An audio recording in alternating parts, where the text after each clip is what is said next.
Education department, education department, जेके बोस, जेके बोस, जेके बोस, जेके बोस।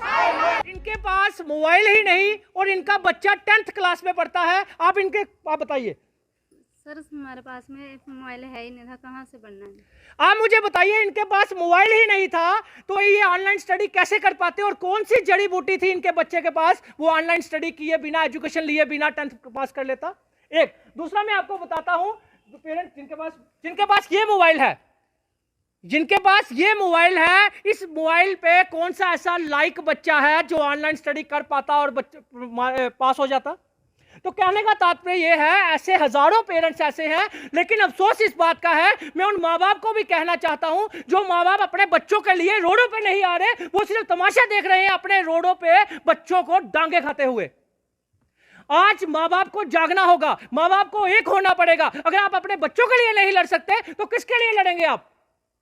तो इसलिए आपको इस चीज के लिए समझ होनी चाहिए कि आपके बच्चों के साथ गलत हुआ है, क्योंकि सरकार ऑनलाइन स्टडी देने में विफल हुई है। आप मुझे बताइए, जब दिसंबर तक 2G थी, जब दिसंबर तक 2G था, पूरे साल ऑनलाइन आप नेटवर्क दे नहीं सके, चाहे आपका सिक्योरिटी रीजन रहा हो, कुछ भी रहा हो, लेकिन बच्चों का तो नुकसान हुआ। जब स्कूल बंद थे, इंस्टीट्यूशन बंद थे, तो बच्चे कहाँ पढ़ते? तो बच्चों को ऑनलाइन स्टडी, जैसे किसी के पास मोबाइल नहीं था, किसी के पास छोटा मोबाइल था, कईयों के पास पैसा नहीं था खरीदने के लिए, और नेटवर्क सिस्टम जो था रूरल एरियाज में था ही नहीं, तो आप बताइए बच्चे कैसे पढ़ पाते? कौन सी जड़ी बूटी थी बच्चों के पास? तो इसलिए मैं सरकार को कहना चाहता हूं, आपको इस चीज के लिए समझना होगा और अपनी नाकामयाबी जो है वो बच्चों पर ना थोप कर बच्चों को मास प्रमोशन दी जानी चाहिए। और मैं उन पेरेंट्स को भी कहना चाहता हूं जो सिर्फ अपने बच्चों को रोडों पे निकाल रहे हैं, वो पेरेंट्स कहां सोए हुए हैं? क्या उनके लिए पैसा जरूरी है?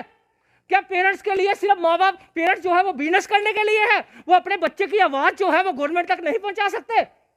तो पेरेंट्स को यूनाइट होना पड़ेगा, एक मंच पे आना पड़ेगा। और मैं उन बच्चों को भी कहना चाहता हूं जो रोड ब्लॉक करते हैं या फिर लॉ एंड ऑर्डर का गलत इस्तेमाल कर रहे हैं, गलत कर रहे हैं, तो वो लॉ एंड ऑर्डर को ना तोड़े, कोई भी ऐसा गलत काम ना करें, लेकिन एक यूनाइट, एक मंच पे आकर हमें हर एक डिस्ट्रिक्ट में बच्चे इकट्ठे करने पड़ेंगे और एक मंच में आकर हमें यह फाइट करनी पड़ेगी और ये सोई हुई गूंगी बैठी गवर्नमेंट को जगाना पड़ेगा। अमित जी, ये जो बच्चे हैं, ये एनुअल है जब बाइएनुअल में इन्होंने 10वीं अपनी परीक्षा, देखिए इनके फाइनल पेपर थे, रेगुलर हैं, ये रेगुलर बच्चे हैं। आप मुझे बताइए, आप रेगुलर पेपर में जब आप 2 सब्जेक्ट के ऊपर 5 सब्जेक्ट कैसे फेल कर सकते हैं? और आपने बोला था 40% जो है वो हमने जो सिलेबस है वो कम कर दिया है, 40% मार्क्स कम कर दिए हैं, हम 60 में से मार्क्स लेंगे। तो मैं बताता हूं, इधर आइए बेटा, इस बच्चे के 33 मार्क्स आए हैं, तो 33 मार्क्स में भी इस बच्चे को फेल कर दिया गया। कैसे? 60 के हिसाब से 20 मार्क्स चाहिए थे। तो इस हिसाब से ये सारी नाकामयाबी जो है, ये नेक्सस जो है वो जेके बोस का है। जेके बोस चाहता है ये रीचेकिंग के लिए आए, रेवोल्यूशन फॉर्म भरे, दोबारा फॉर्म भरेंगे, हमारे पास फंड्स इकट्ठे होंगे, यही एक।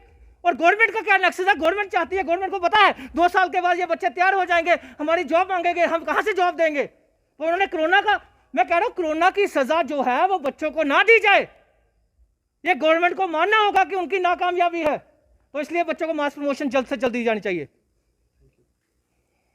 20 to 30% जो बच्चे हैं, अगर आप ओवरऑल लगाएंगे तो 40 हो जाएंगे, लेकिन 20 to 30 भी लेके चले, आप समझ सकते हैं कि 20 to 30% बच्चे रूरल एरियाज में, मैक्सिमम हमारा रूरल एरियाज है, वहां ऑनलाइन स्टडी हो ही नहीं सकती थी। आपने देखा बच्चे के पेरेंट्स के पास मोबाइल ही नहीं था, वो कहां से ऑनलाइन स्टडी करता? जिस बच्चे के पास छोटा मोबाइल था वो कहां से ऑनलाइन स्टडी करता? तो गवर्नमेंट ये क्यों नहीं सोच रही? आखिर गवर्नमेंट गरीबों की नहीं, क्यों गरीबों का नहीं सोचा जाता और क्यों गरीब के लिए कोई आवाज नहीं उठाता? तो इसलिए हमारी हाथ जोड़ के रिक्वेस्ट है सभी पार्टियों से कि आप हर एक डिस्ट्रिक्ट में इन लोगों का साथ दीजिए, पार्टी वाइज पीछे हटा के, पार्टी से ऊपर उठ के, एक नॉन पॉलिटिकल बन के इन लोगों का साथ दीजिए। और सरकार को भी इस चीज के लिए सोचना चाहिए कि बच्चों को मास प्रमोशन दे देनी चाहिए। ये हमारे देश का फ्यूचर आज रोडों पे है, शर्म आनी चाहिए रोडों पे बच्चे जो हैं, उन सरकारों को शर्म आनी चाहिए कि आज हमारा देश का फ्यूचर रोडों पे है।